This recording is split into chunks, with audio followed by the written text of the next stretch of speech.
welcome to our channel. I'm Hamasir Niazi, a Chevening scholar, an architect, and your scholarship advisor. In this video, we are going to talk and discuss about the tips that you have to consider while applying for the Chevening scholarship for the 2026-2027 cohort.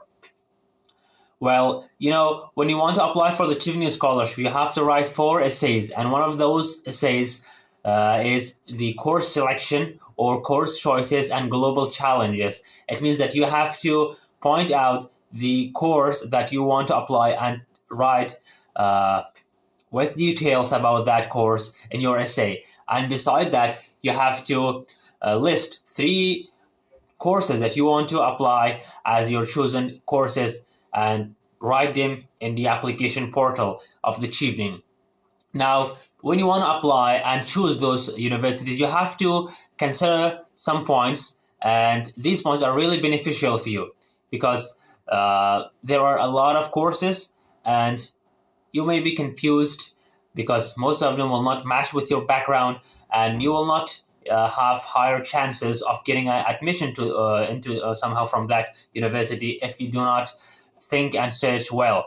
So there are some points that you have to consider before choosing that. The first criteria and the first thing that needs to be discussed is about the universities. How would you find the universities and the courses that you want to apply for Chevening? Well, the only source and reliable source is the Chevening website itself, because if you go through Google and Google those courses, you may find courses and universities there as well. But the most reliable one is Chevening, because you have to find the universities that are partnered or that they are linked with the Chevening, and you can get admitted to that university and get your scholarship from Chevening and then start your studies. So you have to go to the Chevening official website straight and go to the course finder tab and find your course, because they have a search option there that you can search your university or the city that you want to study, or even by your course. So you have multiple choices there. And beside that, don't worry if the course that you have chosen from that list is partnered with Chevening, or there's no option like partner with Chevening. It's just tick there. Well, it doesn't matter, because all of those universities that are listed there, you are able to apply, and there's no problem for Chevening if you choose either one. And the next thing is that when you want to apply and you're choosing a course, try to choose the course that has a higher rate of acceptance for international students, because most of the universities are in the UK are highly competitive, and getting admitted to these universities are really difficult and hard for international students. So you have to search a little and find the acceptance rate of that specific university that you want to apply. Then you have to choose that and select it as your final decision.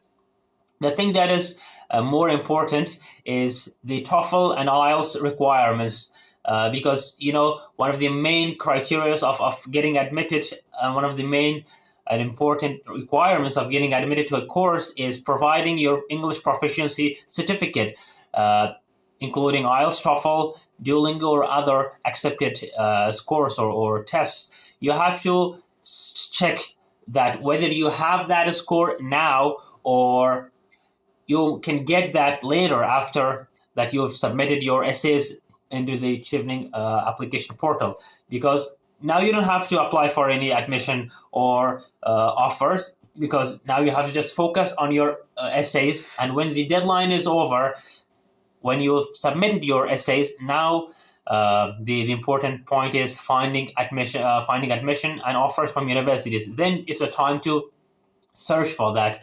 And when you're searching, try to choose the universities that it is requirement for the English language, is compatible with your knowledge and with your level. The next thing that you need to consider is about the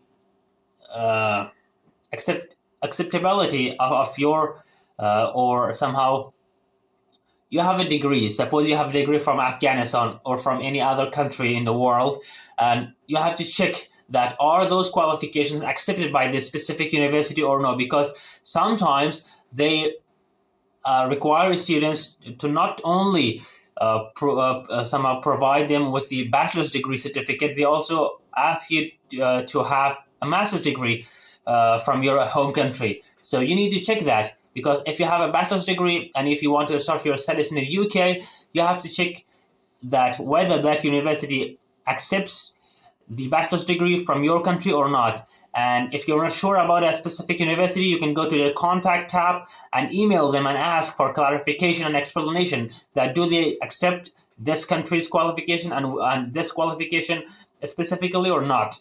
The next thing, let's move on.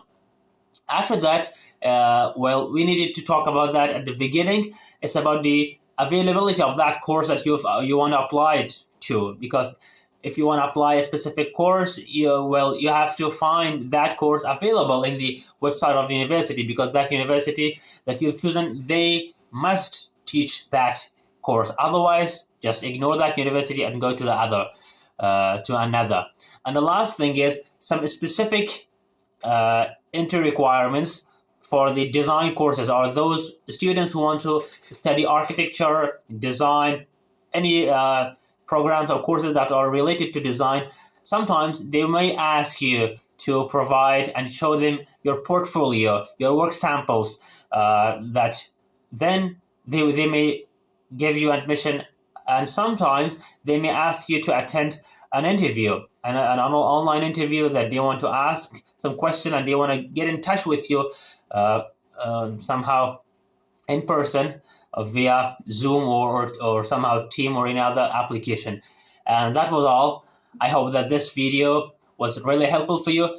And now that you want to somehow choose your universities, try to consider each one of those and just tick that as a checklist for yourself. And don't forget to like and subscribe for our upcoming videos. Goodbye for now.